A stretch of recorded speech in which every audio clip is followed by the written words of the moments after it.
Está. Bueno, lo que le decía es lo siguiente. El diagnóstico de Parkinson, ¿en qué se asienta?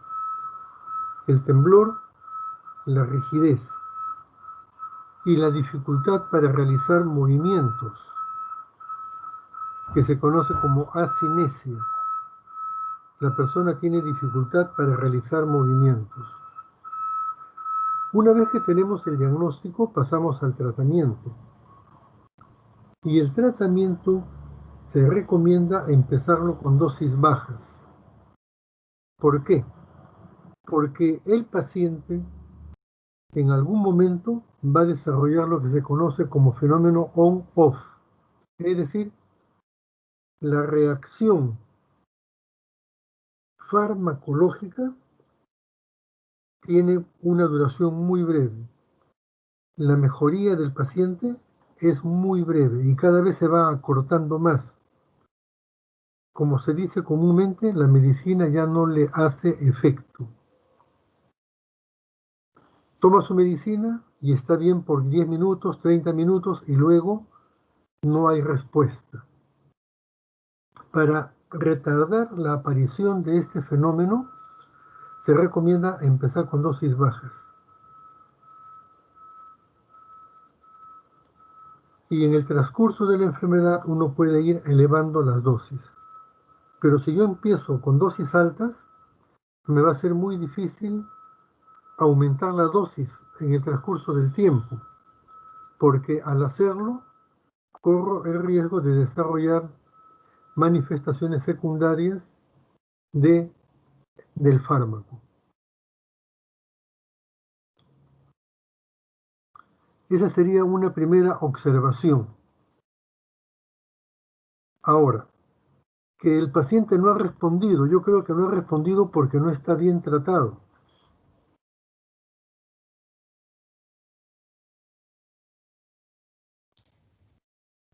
Se debió corregir la dosis de levodopa y está bien luego agregar el pramipexol, que es un agonista, o la entacapone, que es un inhibidor de la catecol ortometiltransferasa, ¿no? Que son efectivos en este caso. Después de ajustar la dosis, después de un tratamiento bien llevado, si el paciente no responde, solo en esas condiciones uno puede pensar en neurocirugía funcional.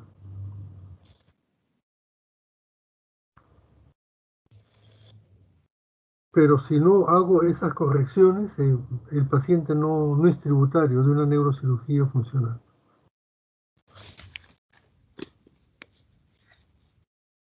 ¿Qué otro dato le llama la atención a usted?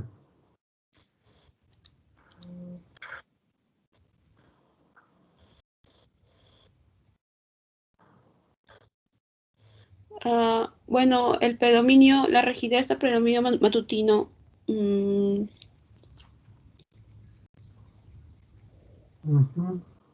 Bueno, luego también de que antes de que ingresara empezaron los movimientos discinéticos que empezaron a dar respuesta con tratamiento médico en Tacapona, pero no era una mejoría al 100%, entonces se estaba considerando lo que era un tratamiento con neurocirugía. Claro.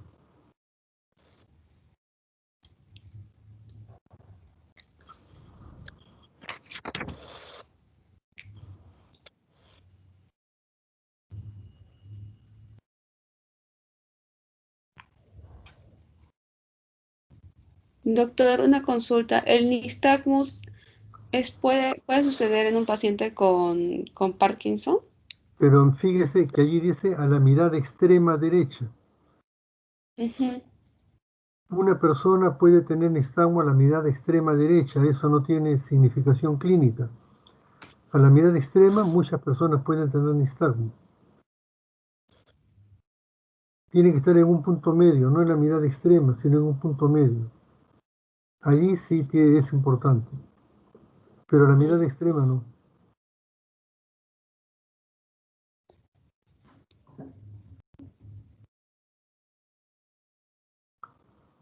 Después tiene temblor.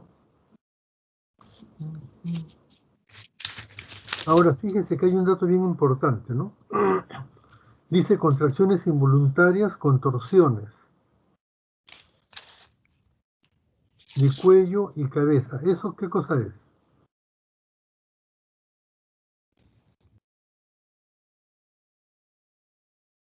Movimientos coreicos. No, No, no, no, no, no son movimientos coreicos.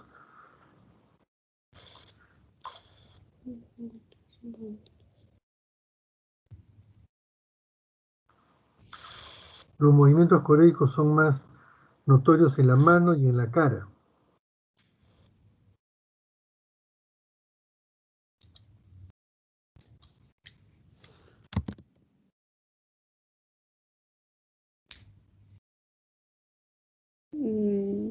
no es balismo tampoco, doctor. No, valismo es torsión del tronco y del miembro superior. Estos son distonías que se presentan como efecto secundario del tratamiento con levodopa.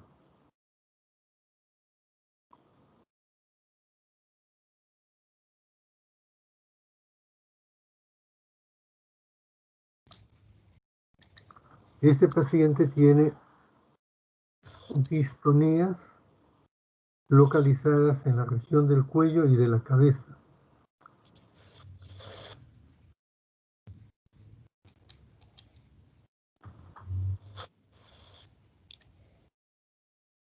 A esto me refería cuando le dije que habían efectos secundarios del fármaco y por eso era conveniente empezar con dosis bajas.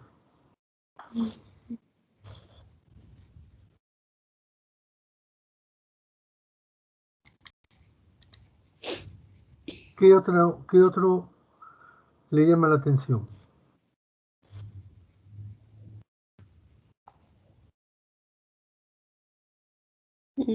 Bueno, no presenta los signos meningios, tiene Babinski negativo y el Flavin es negativo. Me parece que eso es para descartar alguna otra patología y centrarnos más en que es Parkinson. Pero si el paciente no tiene ningún síntoma de que pueda tener infección del sistema meningio, Claro, ajá, más que todo por claro, eso. entonces No, no tiene sentido poner eso. mm,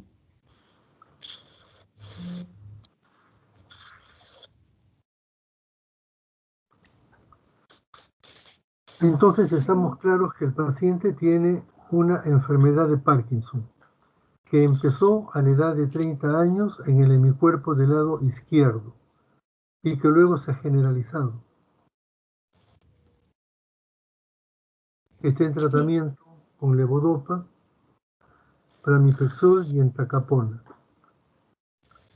Y mi recomendación sería ajustar las dosis y evaluar bien al paciente.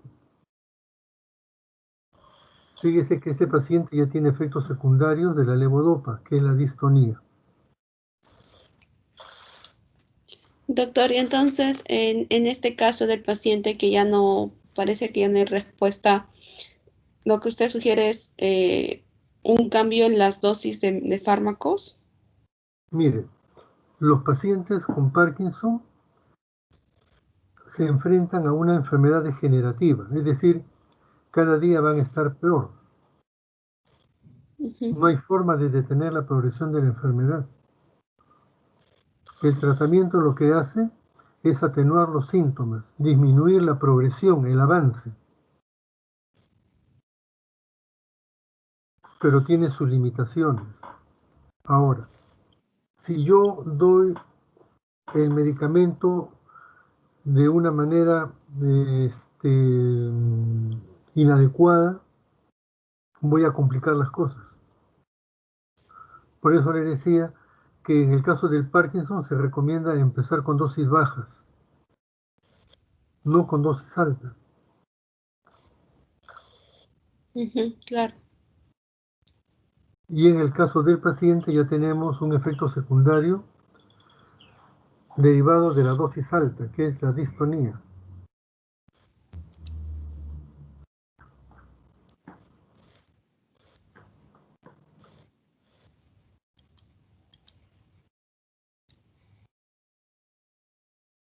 Doctor, las test brillosa, el Glasgow 15, no tiene nada que ver, creo, ¿no?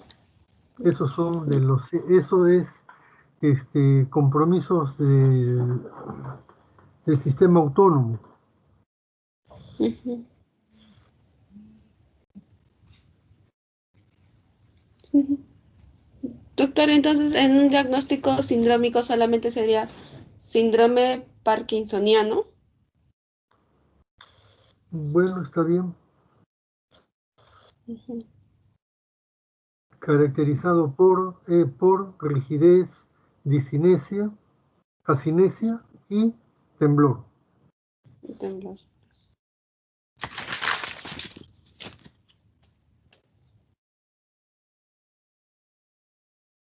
El topográfico, Mm,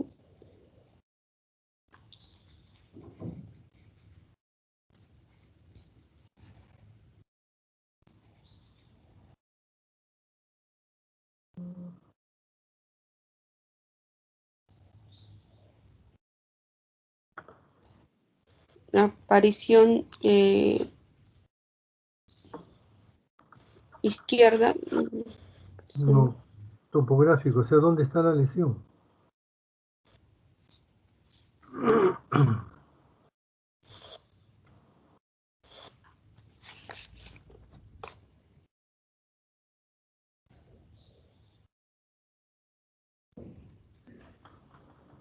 Locus niger.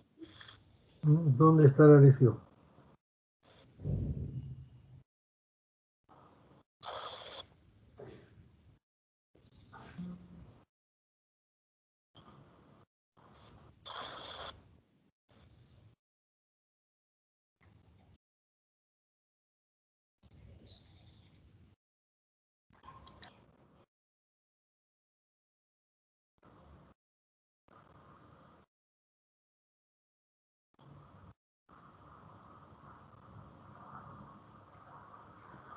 ¿Qué estructura del sistema nervioso se lesiona para que se presente la enfermedad de Parkinson?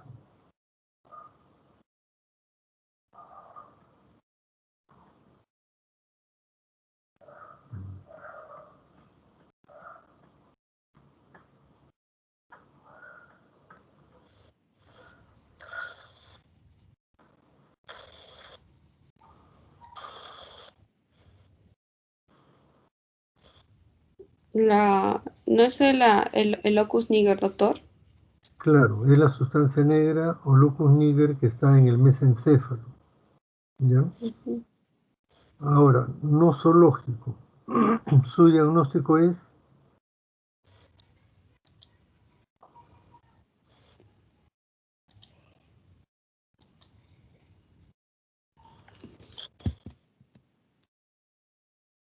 ¿qué es lo que tiene el paciente? Parkinson. Tiene Enfermedad de Parkinson. Parkinson. Y la etiología Mm, genética ambiental puede ser.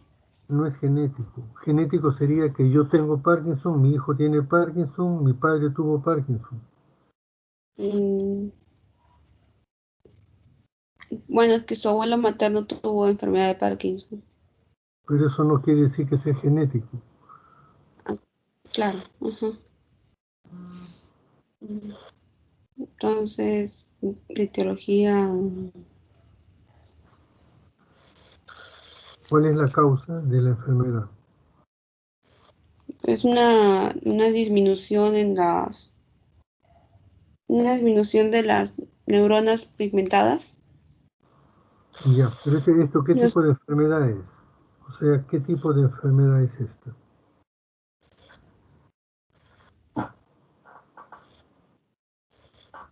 ¿Esta es una generativo, enfermedad inflamatoria? no es una enfermedad degenerativa. Es una enfermedad degenerativa, pues. ¿Ya? Entonces la etiología es una enfermedad degenerativa.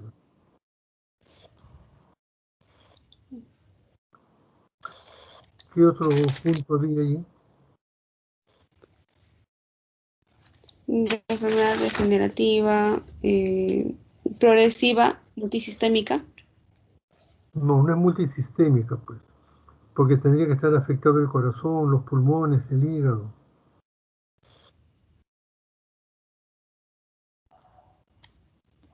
Ah, Es una enfermedad degenerativa, nada más. mm.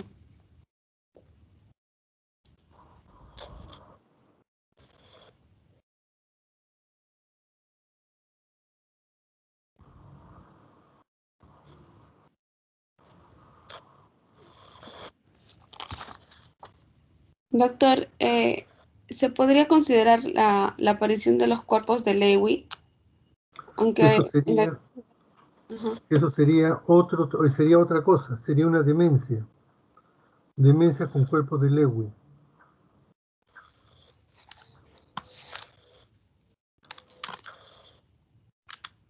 Pero allí tendríamos que hacerle una biopsia para saber si tiene o no tiene. ujú, claro, sino como mencionaban también de que, o sea, aparte de la disminución de las neuronas pigmentadas en la sustancia negra, también había la aparición de los cuerpos de Lewy, aunque no se daban en todos los casos de Parkinson. Claro, hay un grupo de Parkinson que va con demencia. Ujú, sí, eso pues no tiene demencia, no.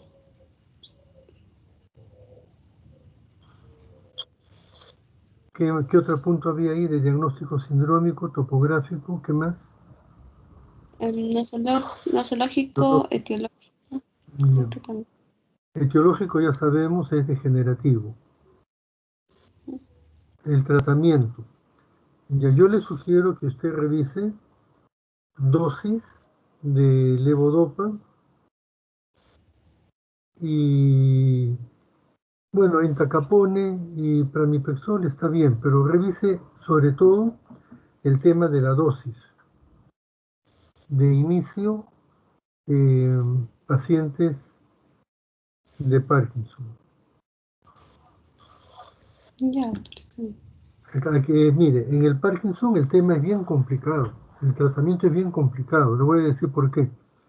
Porque el paciente y la familia tiene expectativas,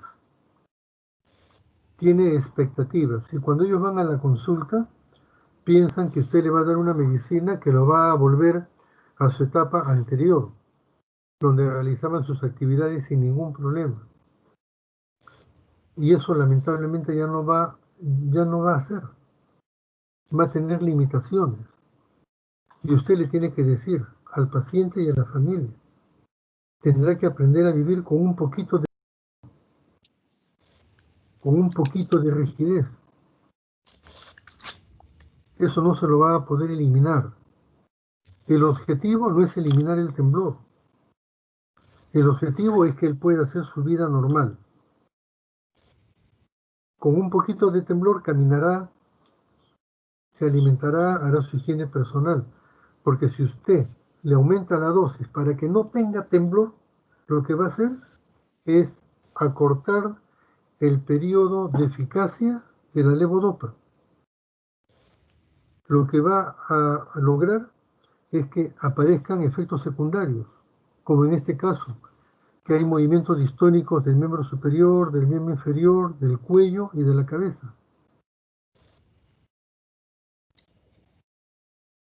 Por eso uno tiene que explicarle bien al paciente y a la familia, para que no tengan expectativas que no se van a poder cumplir.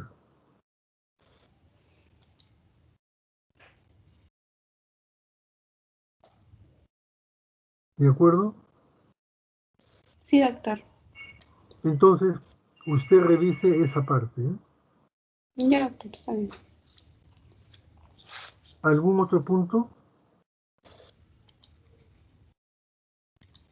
Mm, ¿Han bueno, hecho la clase de epilepsia? sí, doctor. Allá lo hicieron. Ya, Sí. perfecto.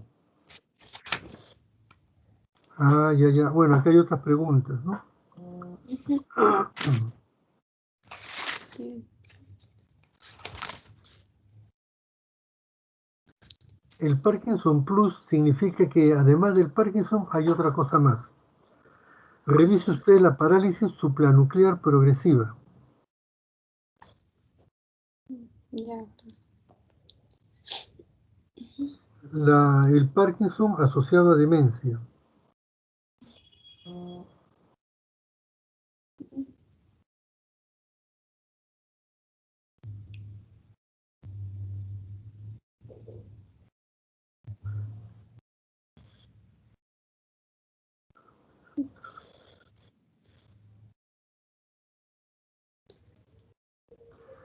Allí va a encontrar información sobre el Parkinson Plus.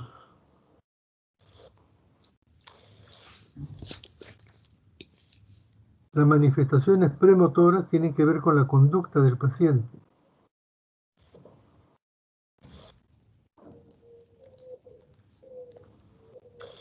Y las complicaciones motoras que se presentan en el tratamiento es lo que hemos visto hace un instante. De las distonías en miembro superior e inferior izquierdo y en el cuello y la cabeza. Son las complicaciones derivadas del tratamiento. Doctor, las manifestaciones promotoras serían, se podría considerar a la depresión. Exacto, exacto. Ya. También se considerarían los problemas autonómicos. También.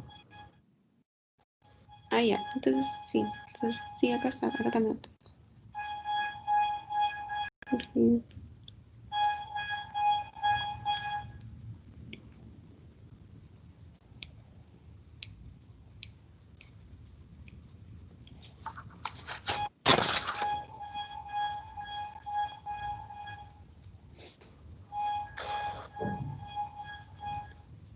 Doctor, sobre epilepsia, no me había quedado claro algo sobre, A ver, o sea, un ratito. Terminemos con esto.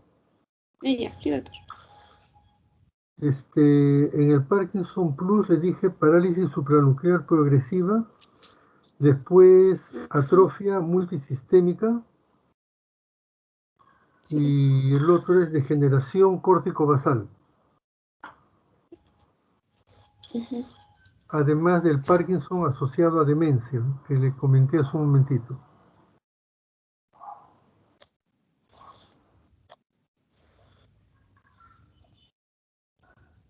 Eso usted lo revisa. Sí, doctor. Ya. ¿Qué me decía usted?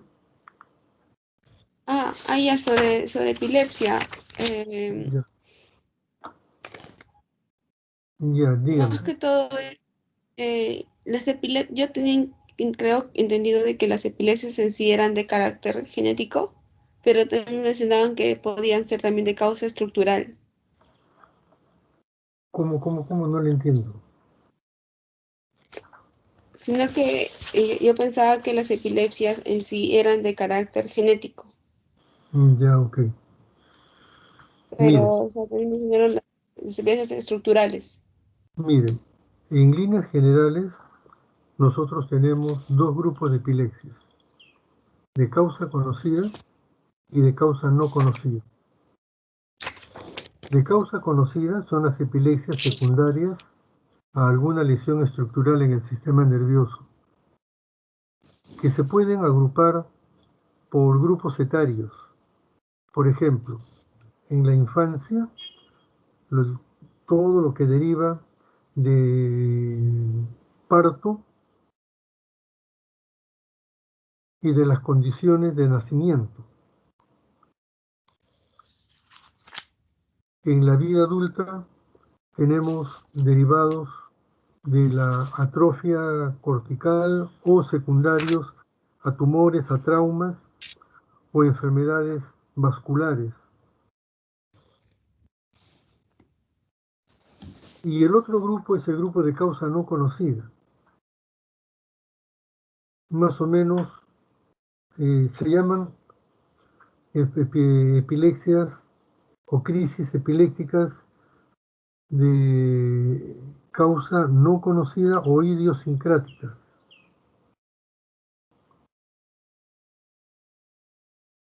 Y tenemos más o menos lo siguiente. En este grupo se ha encontrado que existen algunas causas importantes, como por ejemplo problemas a nivel de los canales de sodio, de potasio, que terminan en una mayor excitabilidad de la neurona y por eso se presenta la crisis convulsiva.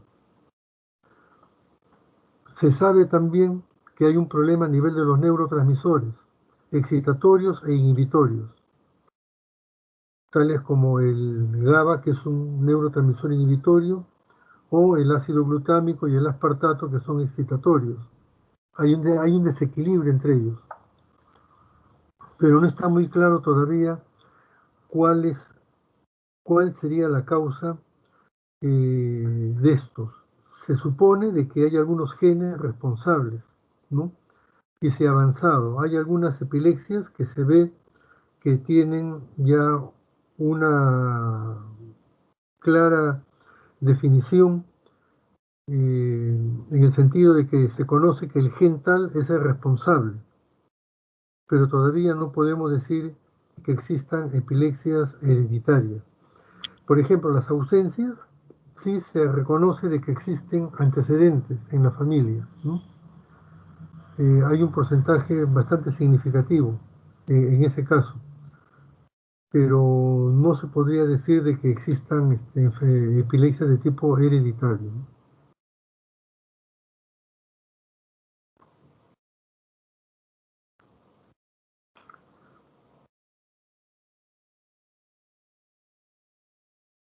¿Me está escuchando? Sí, doctor. ¿Qué duda le quedó de la clase? Mm, bueno, doctor, más que todo, la, o sea, la clasificación en sí, porque algunos mencionan la clasificación etiológica y la clasificación, pues, me parece que relacionado si es focal o generalizado o si es de origen desconocido, ¿no? Entonces, quería saber si las crisis focales se relacionaban a alguna parte de la clasificación etiológica, ¿no? Más o menos así quería relacionar. Ya, sé que son dos cosas diferentes. Una cosa es clasificar la crisis y otra cosa es clasificar el síndrome epiléptico. Una persona tiene una crisis que puede ser focal o generalizada. Si es generalizada, puede ser motora o no motora. A ver, mejor voy a poner un cuadro, ¿eh?, sobre eso. Sí, doctor.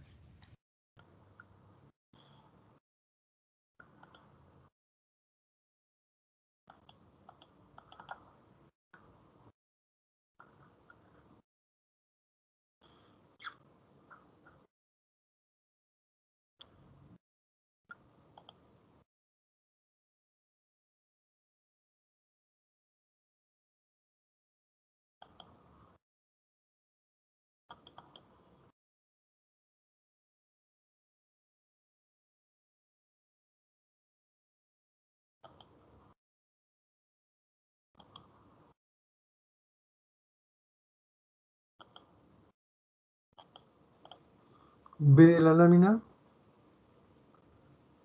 Sí, doctor. Ok.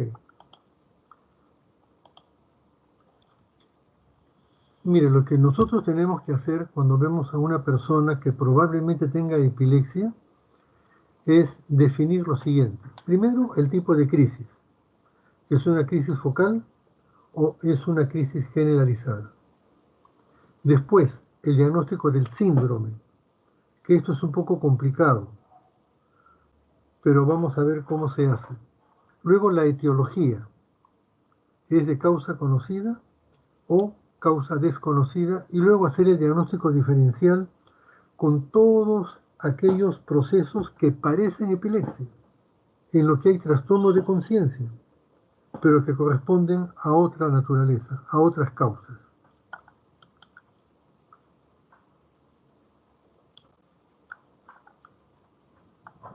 Entonces, vemos el diagnóstico. diferencial. ¿Con qué? El síncope. ¿Cómo diferenciamos del síncope? Porque en el síncope la persona pierde la conciencia por un breve tiempo, algunos segundos. Tiene además un aviso, se da cuenta que algo le está pasando, tiene nublamiento de la visión, sensación de mareo y puede caer, pero se recupera rápidamente. En ese lapso puede estar pálido, pero se recupera sin mayores problemas. La isquemia cerebral transitoria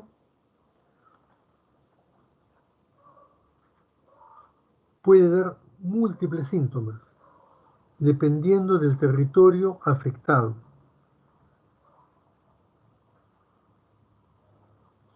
La migraña, sobre todo la migraña que tiene aura, la migraña con aura, que la persona ve escotomas luminosos, se puede confundir con una crisis focal con síntomas visuales.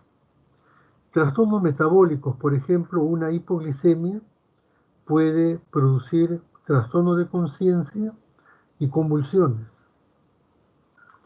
La obstrucción intermitente de la circulación de líquidos cefalorraquídeos, la que se observa, por ejemplo, en pacientes que tienen un cisticerco en la cavidad ventricular, en su forma racemosa, puede producir trastornos episódicos de pérdida de la conciencia y convulsión.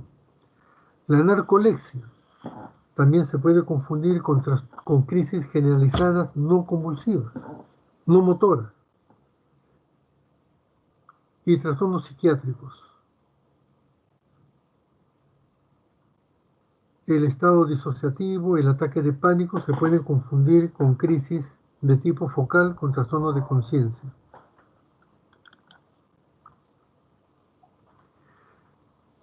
Vamos ahora a ver el diagnóstico por tipo de crisis.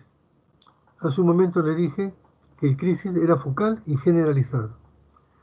En la crisis focal tenemos dos grupos, con trastorno de conciencia y sin trastorno de conciencia. La crisis focal con trastorno de conciencia es lo que antes se llamaba epilepsia parcial compleja o crisis del lóbulo temporal. Ahora se llama crisis focal con trastorno de conciencia. Y las crisis focales sin trastorno de conciencia pueden ser de múltiples formas. Pueden ser crisis motoras, crisis somatosensitivas, crisis visuales, auditivas, etc. Las crisis generalizadas se caracterizan ¿por qué? Porque hay trastorno de conciencia. Y pueden ser convulsivas y no convulsivas. En el grupo de las convulsivas tenemos a las crisis tónico-clónicas generalizadas. Y en las no convulsivas tenemos a las crisis de tipo ausencia. Si hay alguna parte que no entiende, me avisa. ¿Ya? Listo. Ahora Doctor, veamos las mioclonías, ¿en dónde se considerarían? las mioclonías. Las mioclonías son crisis generalizadas. Ay, pero son no convulsivas. No son convulsivas, por supuesto, son convulsivas.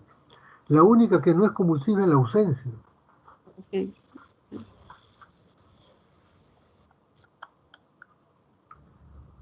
Ahora ya tenemos el diagnóstico de tipo de crisis, generalizado o focal. Esto de acá, ya lo tenemos claro. ¿Está bien? Sí, doctor. Esto está claro. Listo, ahora vamos a ver el diagnóstico de síndrome. ¿Qué cosa es un síndrome? Un síndrome es un conjunto de signos y síntomas que me ayudan a entender una enfermedad. Pues bien, Entonces, en el síndrome epiléptico, ¿qué cosas tengo yo en consideración? Primero, ¿la crisis es focal o es generalizada? Esa es la primera información. La segunda información, ¿es de causa conocida o es de causa desconocida?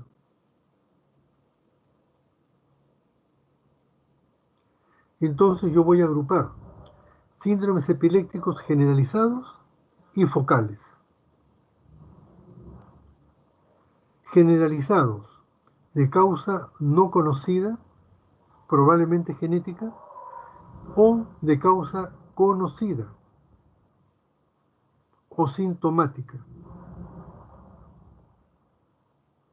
Y lo mismo sucede con la crisis de tipo focal. Puede ser de causa no conocida, idiopático o genético, y pueden ser de causa conocida, sintomática o criptogénica.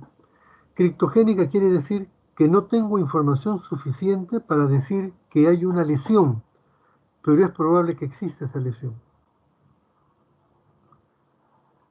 ¿Está claro? Sí, doctor.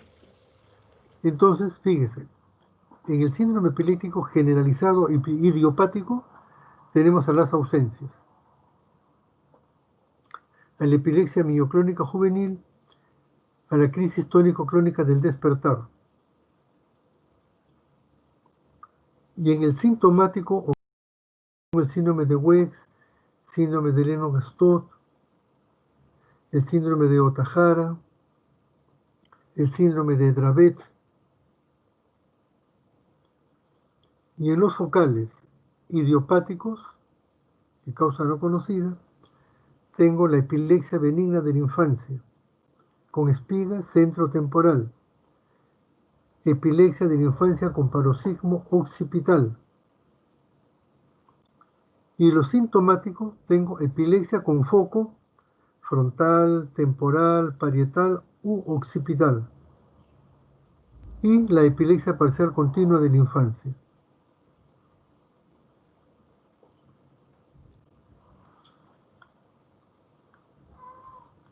Bueno, este es un cuadro mucho más grande, mucho más complicado.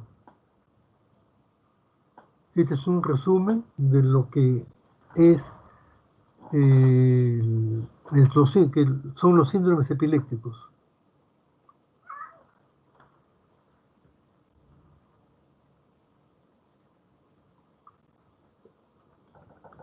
Pero esa es la forma.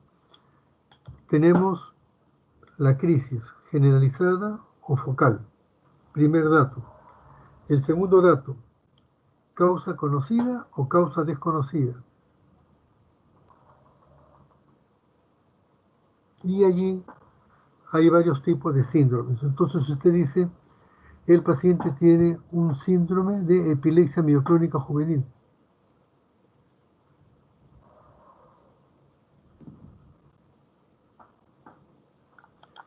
Ahora, el tratamiento.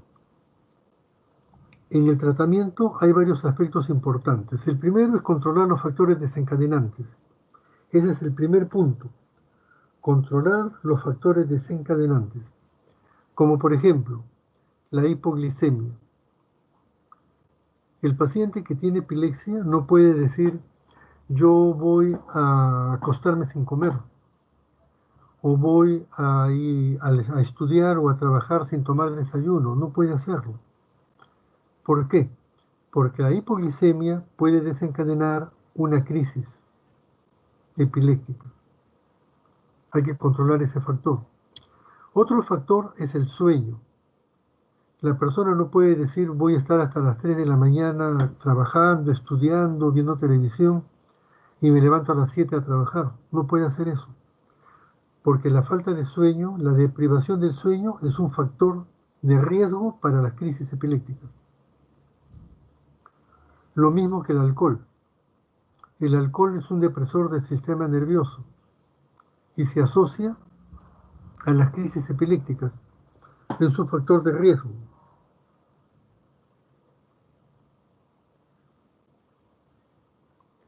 Y el estrés. También el estrés es un factor de riesgo para las crisis epilépticas. Entonces, el primer paso en el tratamiento es controlar los factores desencadenantes, hablar con el paciente y decirle y recomendarle lo que hemos conversado ahora. El segundo principio es iniciar con monoterapia, es decir, emplear un solo fármaco. Está demostrado que la monoterapia controla la crisis entre el 70 y el 80% de pacientes. Si esto es así, ¿para qué emplear politerapia? Lo que sí se requiere es elegir el fármaco adecuado para el tipo de crisis.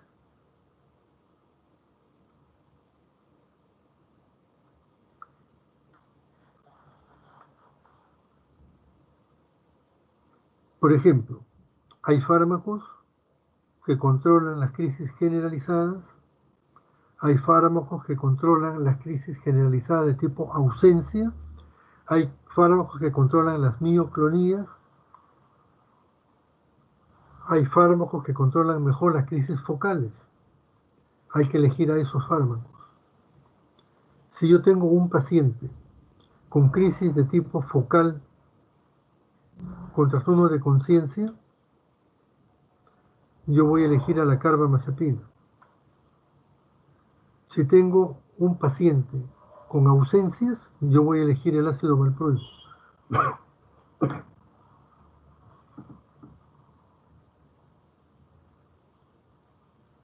Entonces, debemos elegir el fármaco adecuado para el tipo de crisis. El dosaje del fármaco antiepiléptico. Hay que ser muy juicioso en solicitar el dosaje de fármaco antiepiléptico. ¿Por qué?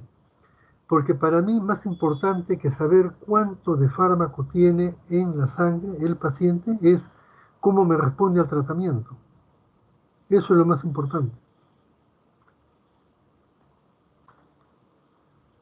¿En qué casos está indicado? Al inicio del tratamiento.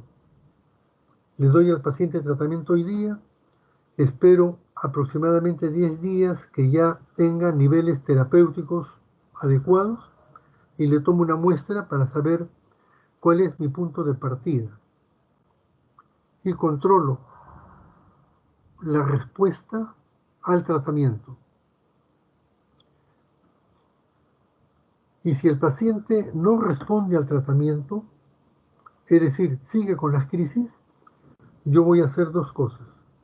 Voy a aumentar la dosis de manera progresiva. Por ejemplo, si el paciente está tomando 600 miligramos de carbamazepina, cada 8 horas toma 200 miligramos. Si no hay una buena respuesta y siguen las crisis, después de 10 días de tratamiento, donde se supone que ya tengo niveles estables del fármaco, yo le puedo aumentar 100 miligramos en la mañana, 100 miligramos en la tarde. Y veo cómo va. Y si continúa, aumento 100 miligramos más en la noche. Voy de a poco. ¿Hasta cuándo? Hasta cuando controle la crisis. O hasta cuando aparezcan efectos secundarios. Si no controlo la crisis, aumento la dosis y aparecen efectos secundarios, quiere decir que ese fármaco no funciona en ese paciente y lo tengo que cambiar. Ya no puedo aumentar la dosis porque hay efectos secundarios. Tengo que cambiar el fármaco por otro.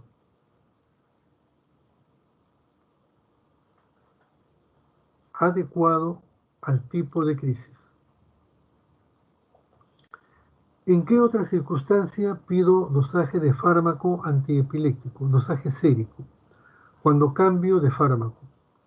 Si estoy dando carbamazepina y lo voy a cambiar por la motricina, por ejemplo, ahí le hago un dosaje. Cuando hay una pobre respuesta al tratamiento, es decir, yo le estoy dando los fármacos de manera adecuada y no responde, es posible que el paciente no cumpla con el tratamiento. Es posible.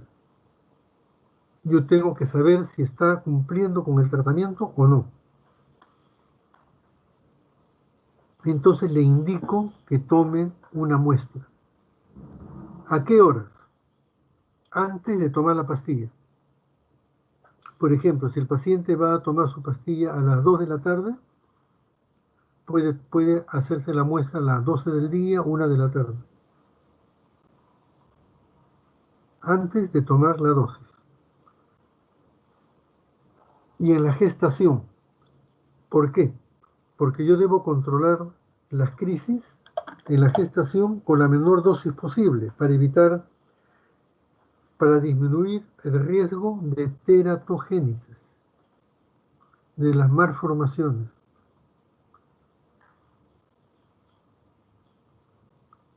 Y además de esto, yo voy a monitorear el hemograma, función renal, hepática, el calcio, la fosfatasa alcalina, porque algunos fármacos van a desmineralizar los huesos, movilizando el calcio, como la fenitoína.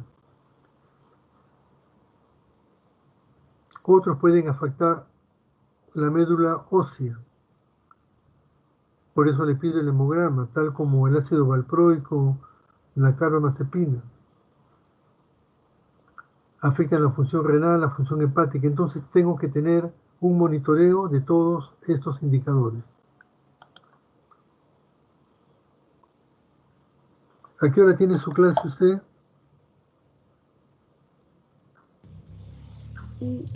Bueno, estaba programado todo para las 11:45. Ah, ya, ok, podemos seguir entonces. Vamos a ver este video, ¿ya? Sí, doctor, sí.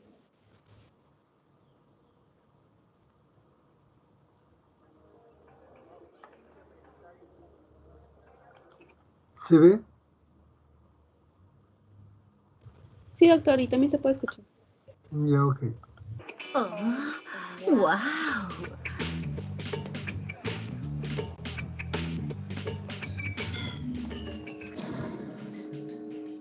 ¿Está bien? ¿Estás bien? ¿Está drogado? La gente no lo comprende. Yo no me drogo. Yo tengo epilepsia. No todas las crisis son iguales.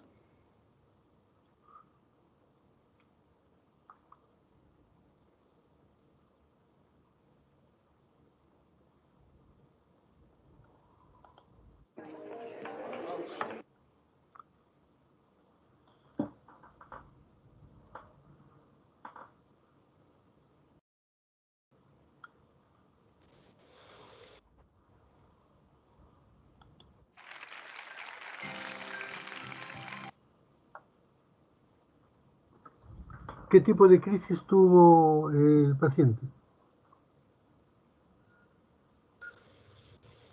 Es una crisis focal, doctor. ¿Focal, qué más?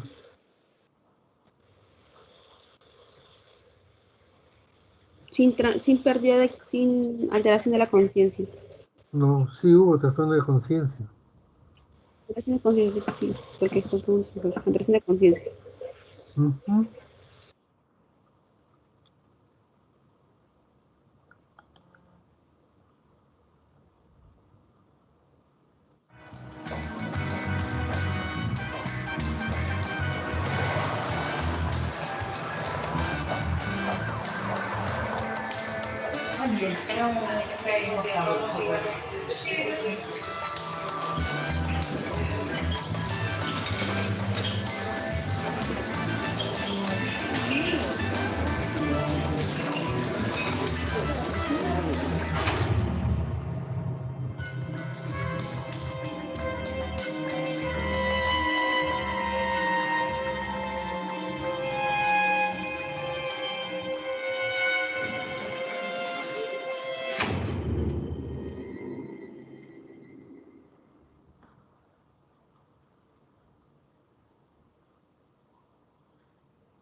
Doctor, ¿eso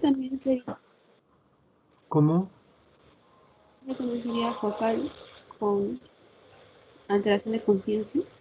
Así es, así es.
¿Qué le pareció? Que es una crisis focal sin alteración de conciencia, porque también presenta manifestaciones motoras. No, sí es una crisis focal compleja. Es una crisis focal con trastorno de conciencia. Fíjese que el doctor le extiende la mano y dice, dame la mano. Y el otro sigue haciendo lo mismo. Esos son movimientos Mm, automáticos. En la crisis focal compleja hay dos cosas interesantes. La primera es el trastorno de conciencia, que puede durar 1 o 2 minutos. El paciente no se acuerda lo que le ocurre. Y lo segundo son los movimientos automáticos. En uno de los videos anteriores, usted vio que la señorita hacía movimientos faciales, bucolinguales. ¿Se ujú, acuerda? sí, También hacía movimientos con la mano. Esos son sí, automatismos. Pero los automatismos pueden ser de varios tipos. Pueden ser leves o pueden ser muy en este paciente. El paciente puede caminar, el paciente puede arreglarse la ropa, puede sentarse, volver a pararse, etcétera. Son conductas automáticas.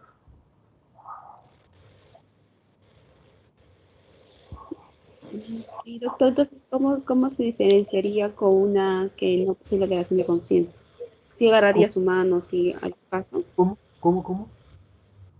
¿Cómo, cómo diferenciaría de una focal sin alteración de conciencia?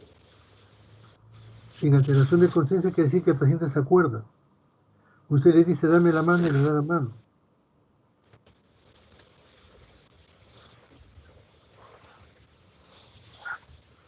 La principal confusión que existe en la crisis focal con trastorno de conciencia es con las ausencias. Esa es la confusión mayor. En la Ujú, ausencia, en la ausencia, la persona no se da cuenta. Perdón, la persona puede tener, puede tener movimientos automáticos, parpadeo, chupeteo, movimientos de gestos semejantes a lo que se observa en la focal con trastorno de conciencia, muy semejantes. ¿Cuál es la diferencia? La diferencia es la duración. Las ausencias duran 20-30 segundos. Las focales con trastorno de conciencia duran 1 minuto o más. Y la segunda diferencia es la etapa post-ictal. La ausencia empieza y termina en forma súbita. El paciente con ausencia se queda paralizado 20 segundos, 30 segundos y luego continúa haciendo sus cosas. En la focal con trastorno de conciencia, cuando termina la crisis, el paciente poco a poco recupera la conciencia. En unos 2 minutos, 3 minutos, recupera la conciencia. Esa es la diferencia. La duración y qué pasa en la etapa posictal. Pero es muy frecuente que uno se confunda en una crisis de tipo ausencia y una crisis de tipo focal con trastorno de conciencia.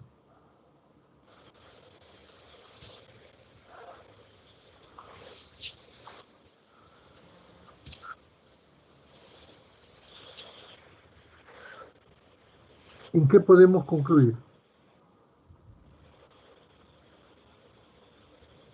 Dice que para tratar una epilepsia es necesario clasificar bien qué tipo de epilepsia es para poder determinar qué fármaco administrar y también determinar cómo responde el paciente al fármaco, determinar la dosis. Empezar con dosis bajas e ir incrementando de a poco, de acuerdo a la respuesta del paciente. ¿Por qué empezar con dosis bajas? Por varias razones. La primera es que muchos pacientes controlan sus crisis con dosis bajas. Entonces no se justifica aumentar a una dosis mayor. Eso es lo primero. Lo segundo, que los fármacos tienen efectos secundarios, dependientes de la dosis.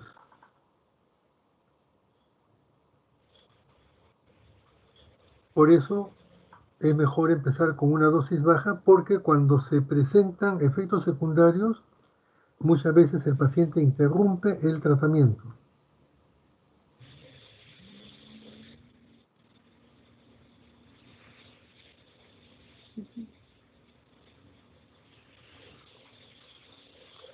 ¿Alguna pregunta? ¿Algo que no esté muy claro?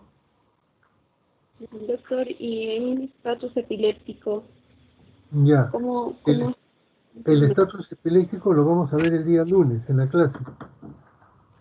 El estado epiléptico es una situación grave. ¿Por qué es grave? Porque tiene una alta mortalidad y morbilidad. Entonces, se requiere actuar con bastante premura para evitar que el paciente pueda quedar con secuelas, porque una crisis prolongada, más o menos de 30 minutos, ya se ha descrito que existen lesiones neuronales irreversibles y hay que evitar que eso ocurra.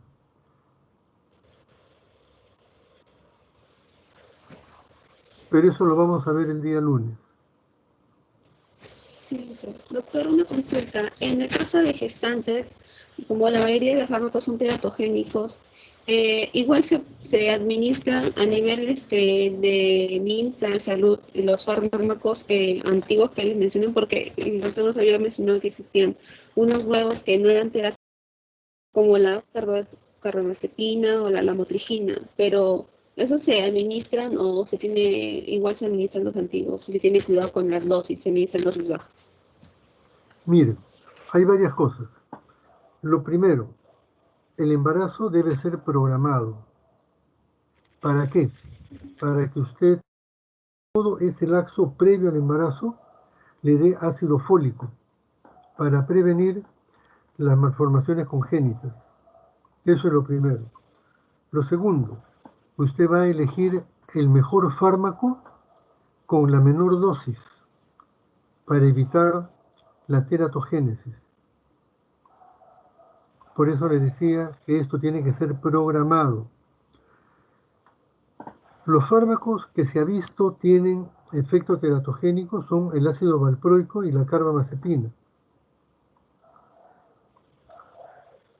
que pueden producir malformaciones muy severas como defectos de tubo neural o malformaciones cardíacas. Por eso hay que utilizar dosis bajas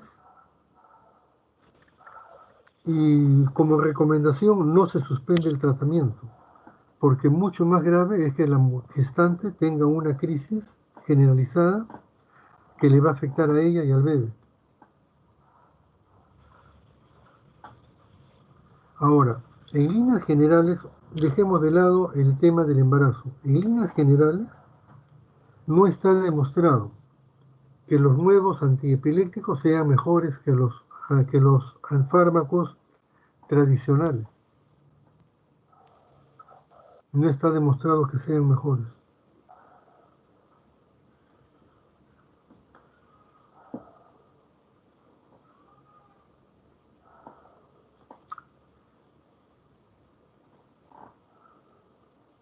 El día lunes vamos a ver todo lo que es el estatus epiléptico, cómo tratarlo y en qué momento iniciar el tratamiento.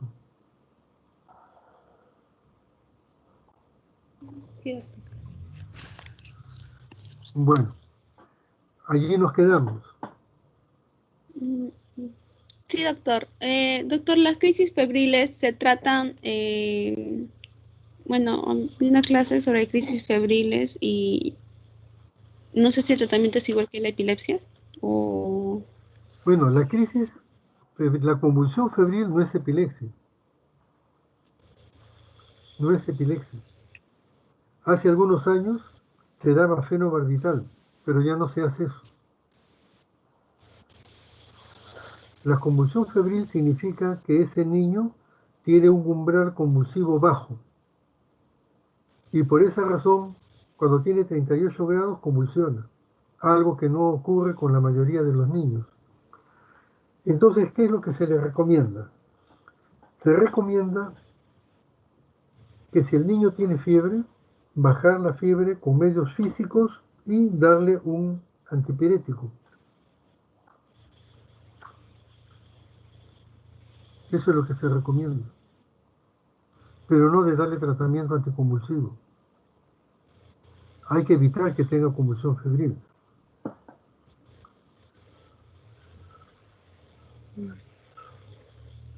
Ya, Pero doctor. no se justifica darle tratamiento.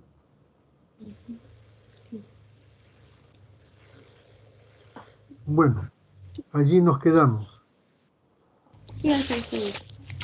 Que le vaya bien. Doctor, el día de mañana vamos a tener práctica también. Mañana viernes. Ya, pues está bien, 8:30. Ya, doctor, está bien. ¿O tiene clase? No. Mm, Ya, 8:30 entonces. ok. Ya, Listo, pues. Ok. hasta luego. Hasta luego. Buen día.